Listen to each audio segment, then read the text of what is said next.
राम राम जी। आत्मा मंथन में आपका स्वागत है। अब मैं आपको मूलांक 8 वालों के बारे में बताने वाली हूँ। मूलांक 8 के लिए जो मैंने स्प्रेड निकाला है, कार्ड्स अच्छे आए तो आगे बढ़ जाना, नेगेटिव आए तो मैं आपको मोटिवेट कर रही हूँ, समझा रही हूँ, उपाय बता रही हूँ। एक दिन ही तो है, निकल जाएगा, दिक्कत नहीं करनी, टेंशन नहीं लेनी, ठीक है। उसके बाद नेक्स्ट आपके लिए क्या बता रही हूँ, अपने दोस्त, अपने शत्रु, उनके बारे में आप जानना चाहते हैं तो आप किसी तरीके के साथ भी जान जाएंगे कि क्या आपने कहना है या क्या आप किसी के लिए कर रहे हो, ठीक है। तो आपने प्लान करके उस चीज़ को करना है तो आपको रिजल्ट्स डेफिनेटली पॉजिटिव ही देंगे और आपको स्ट्रेस लेवल कम होगा।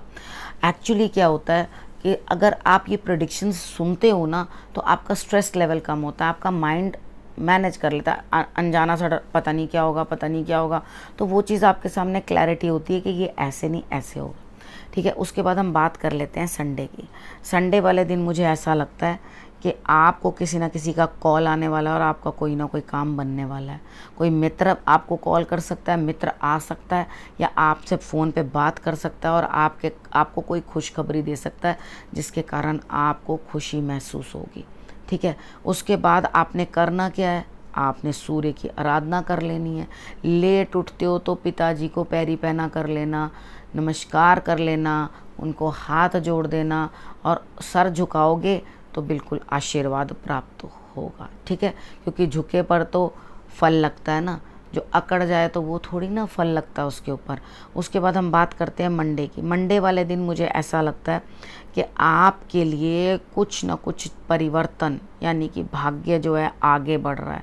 लेकिन आप भाग्य को आगे तो बढ़ता देख रहे हैं, लेकिन ऐसा नहीं कि भाई आप हिट एंड ट्रायल मेथड कर रहे हो, चीज़ों को समझ नहीं रहे हो। ऐसे कि आप भले और बुरे की पहचान करके आगे बढ़कर रिजल्ट्स जो हैं वो निकाल लो, ठीक है। ट्यूसडे वाले दिन जो है आपने कुछ ना कुछ अपनी नेगेटिविटीज़ को दूर करने की कोशिश करनी है। शत्रु हैं, जो भी हैं, सबको आप अपने से दूर कर सकते हो, वो आपका कुछ भी नहीं बिगाड़ पाएंगे। यानी कि शत्रु इस दिन मुखर तो होंगे लेकिन आपका बिगाड़ कुछ नहीं पाएंगे। आपने बजरंग बाण का पाठ कर लेना है ट्यूसडे वाले दिन, मंगलवार वाले दिन। लेकिन प्लीज़ आप इतने लथार्जिक हो रहे हो कि ऐसा लग रहा है आपका मंगल ही ख़राब हो रहा है, ठीक है। आपके अंदर जान ही नहीं है। ज़रा थोड़ी बार 100 बारी बैठकर हनुमान चालीसा करो कि अंदर कुछ ऊर्जा आए और अंदर आपके अंदर शक्ति आए और अब बढ़कर आगे कार्य कर सकें अपना। आज के दिन आपके शत्रु जो हैं आपका कुछ नहीं बिगाड़ पाएंगे, आपके अंदर हिम्मत ऑटोमेटिकली आ जाएगी। और अगर ऐसा लगे कि कोई शत्रु नहीं है, मैं किससे बात करूं, ये प्रेडिक्शन तो शायद मेरे लिए नहीं है, तो ऐसा कुछ नहीं है। नेगेटिविटी को, घर से कोई बेकार चीज़ें हैं उसको बाहर निकाल देना जो आपके घर के अंदर नेगेटिविटी क्रिएट कर रही हो, ठीक है। उसके बाद हम बात करते हैं वेडनेसडे की। वेडनेसडे वाले दिन मुझे ऐसा लगता है कि आपके लिए कुछ ना कुछ जो है वो चला आ रहा है। कार्ड्स आपको कह रहे हैं उठो और उठ के कार्य करो। लेकिन आप पता क्या करोगे, फालतू की किसी की लड़ाई आपके मत्थे पड़ जाएगी, यानी कि आ बैल मुझे मार। तो संभल के चलना बुधवार वाले दिन बहुत अच्छी तरह से, वेडनेसडे वाले दिन, क्योंकि कार्ड्स आपको कह रहे हैं कि भाई तुम लड़ाई करने को तैयार रहो, कलेश करो ही करो।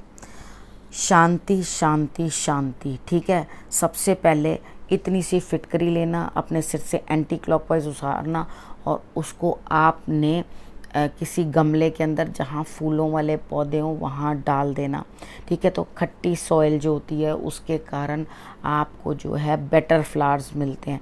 तो फिटकरी हमेशा वेडनेसडे वाले दिन, सबको नहीं कह रही, वो वार देनी चाहिए। अगर मैं उपाय में बताऊं तो ऐसा हो सकता है आपको ज़रूरत ही ना हो, ठीक है। तो मैं बताती हूँ, सिर्फ वही उपाय करना है। जनरल लेकर कोई भी उठाया उपाय और सबके हिसाब से करते गए, वो नहीं करना।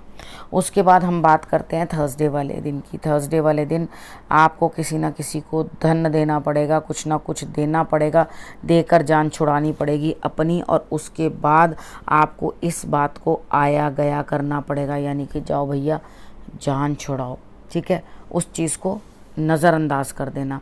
उसके बाद हम बात कर लेते हैं फ्राइडे की। फ्राइडे वाले दिन मुझे ऐसा लगता है आपका दिमाग फिर किसी चीज़ में घूम रहा है, कुछ बड़ी बड़ी बातें आप अपने लिए सोच रहे हैं, कुछ बड़े बड़े स्वप्न देख रहे हैं जिनके पूर्ण होने के, मतलब जैसे डे ड्रीमर्स होते हैं ना, मुंगेरी लाल के हसीन सपने। तो आप बैठे बैठे सपने देखते रहेंगे, ये हो जाएगा, ऐसा हो जाएगा, बड़ा घर हो जाएगा, ये हो जाएगा, वो हो जाएगा। मतलब काफ़ी सारी चीज़ें जो हैं आप अपने लिए देखोगे, यानी कि लग्जरीज़, प्रेम भावना, इन सब चीज़ों के अंदर आप बहुत ज़्यादा इन्वॉल्व रहोगे। ठीक, तो आपने फिर फिटकरी का उपाय दोबारा से कर देना है। पक्षियों को, कबूतरों को अगर आप मूंग साबुत की दाल फिटकरी डालकर सोख करके अपने सर के नीचे रख कर मॉर्निंग में डाल दोगे तो भी आपको रिजल्ट्स जो हैं वो बेटर दिखाने शुरू कर देगा। ठीक है, अब मगर ये रेगुलरली करना है रोज़। ठीक है, उसके बाद हम बात कर लेते हैं सैटरडे की। सैटरडे वाले दिन कोई कार्य है वो बड़ा मुश्किल है, लेकिन आप अपनी समझ से, अपनी सूझबूझ से उस चीज़ को इतना आसान कर दोगे, यानी कि आपके कार्य के अंदर आपका आर्ट दिखाई देगा। आपके अंदर जो एक आर्टिस्ट है वो निकल के आएगा बाहर और वो अपना हुनर दिखाना शुरू करेगा, यानी कि जो भी काम आप कर रहे हो, जो भी कार्य आप कर रहे हो, उसको वो ब्यूटीफाई करना शुरू कर देगा। ठीक है, तो इस चीज़ को किस तरह से मैनेज करना है मैंने आपको सब चीज़ समझा दी है। स्प्रेड के बारे में सैटरडे तक की प्रेडिक्शन कर दी है। अगले हफ्ते फिर से आपसे मिलती हूँ। तब तक आपने करना क्या है, अपना और अपने परिवार का बहुत अच्छे से ध्यान रखना है। अगले हफ्ते मिलते हैं। नमस्कार।